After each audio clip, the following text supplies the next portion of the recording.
Alan Nuckman joins us, Chief Market Strategist at bullseyeoption.com, joining us from Jurassic Park. Good to see you, Alan. Hey, yeah, there is an iguana over my shoulder, so be careful. I catch those things. I'm not scared of that. You guys are talking my language. Let's talk charts. That's what trading is all about, is looking at the charts. And this is a stock that, as you said earlier, test and reject is one of my favorite phrases. And that's what happened in this stock with its last lows. And we're looking at Fastenal right now. It's 10% off the January top, but it's still up 10% for the year. So it's looking pretty good. I will be honest, I'm still distracted by the background, Alan. Where are you?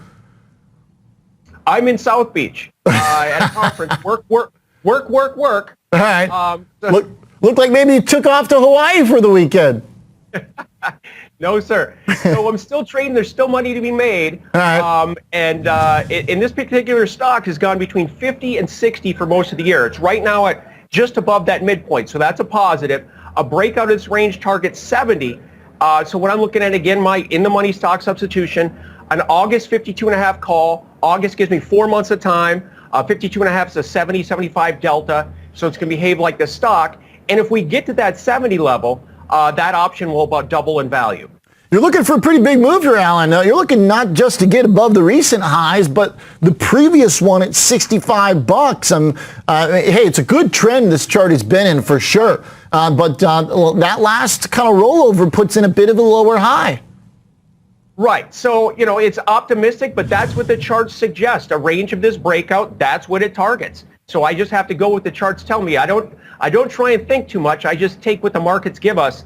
And, this sector obviously had a little bit of a downturn, as did, housing-related products. But this is a time to be looking at the value, just like we did months ago when we looked at the biomeds. You saw the big run at BMY and GILD. So you got to look at them when things are bad enough to buy, as we've said before. Okay, true. All right, so looking at the in-the-money call, 52.5, and therefore you're getting some good bang for your buck as this thing potentially moves higher, what you're looking for. Down about 1.5% here today. As Alex and I talked about, the recent selling trend is a little bit different today, a different type of weakness, more industrially themed, it seems. Is this market getting worried about China's lockdown potentially, Alan? Do you think that's hitting our demand equation? Well, I think it looked great last week. I was very optimistic in middle of last week when we were chasing above 4,500 in the S&P. Everything was fine if you take out Friday. So, Friday the market just unwound, and now it looks like we might have to test those old lows to see if we can get a test and reject one more time. But we're still range bound, albeit at the lower end of the range. But it's been a month of sideways, which has been frustrating for a lot of people. All right.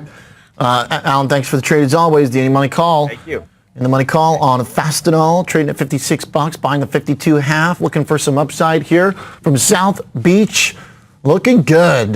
Very jealous, not going to lie. Pure jealousy here. Thank you, Alan Nuckman, Chief Market Strategist at bullseyeoption.com.